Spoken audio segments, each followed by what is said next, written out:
Curtly knowing what he has to do. I think Curtly is running in a bit more now and putting a lot more effort into those deliveries. That wasn't a particularly short ball. Perhaps he could pitch a bit closer to the batsman, but that wasn't very short.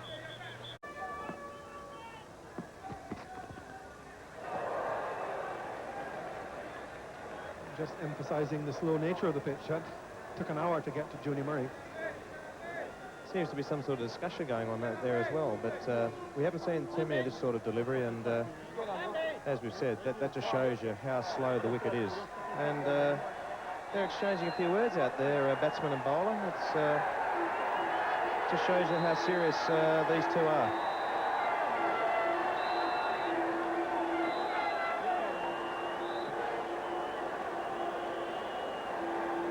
What if Stephen said well bowled?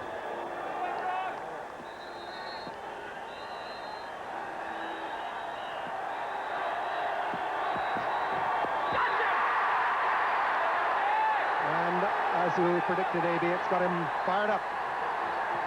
Well, certainly brought the test match to life. I don't know whether the viewers can hear the crowd, but they're certainly loving this confrontation, and I must admit I'm enjoying this from 150 yards as well.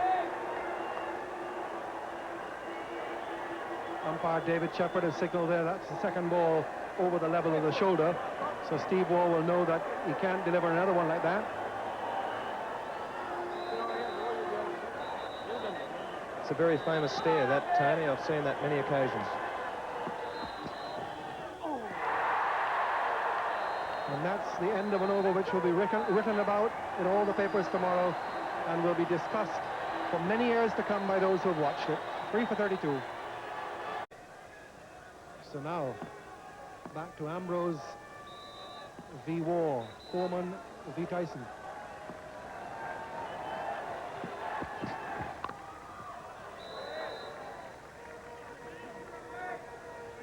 In his last over, there was that confrontation between the two of them. There's Richardson coming up very quickly. And really having to pull his fast ball out of it. Oh, I've never seen that before, Tony, in all the matches I've seen or played in West Indies versus Australia. So nice and fiery out there, and don't we just love it?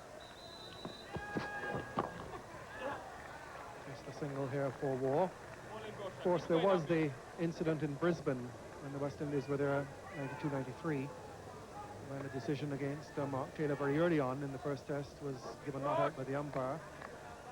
And Richardson did have to come down and usher Ambrose back to his... It's only just out of reach of Stuart Williams.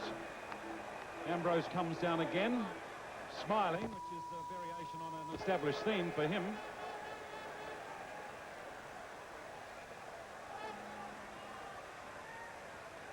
Well, I think Ambrose is smiling because he's happy with the way he's bowling. He certainly is bowling very well. Look at that delivery. The ball hitting the seam and deviating off the seam.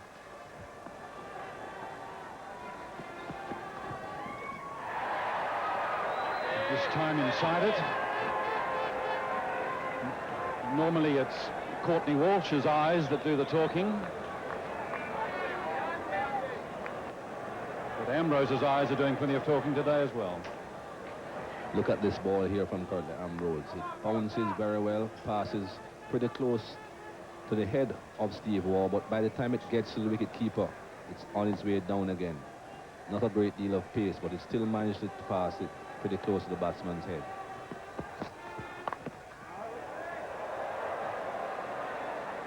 In behind that for one unsettling moment. I think he was unsure where it was.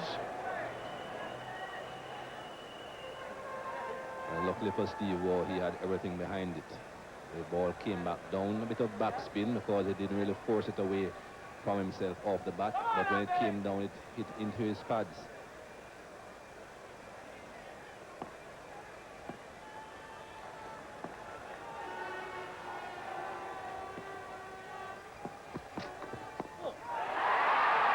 It's through him.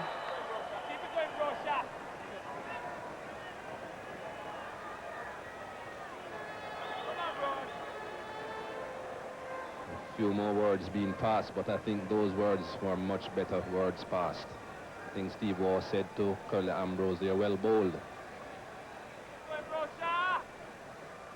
A more curt response to the Curtly Ambrose.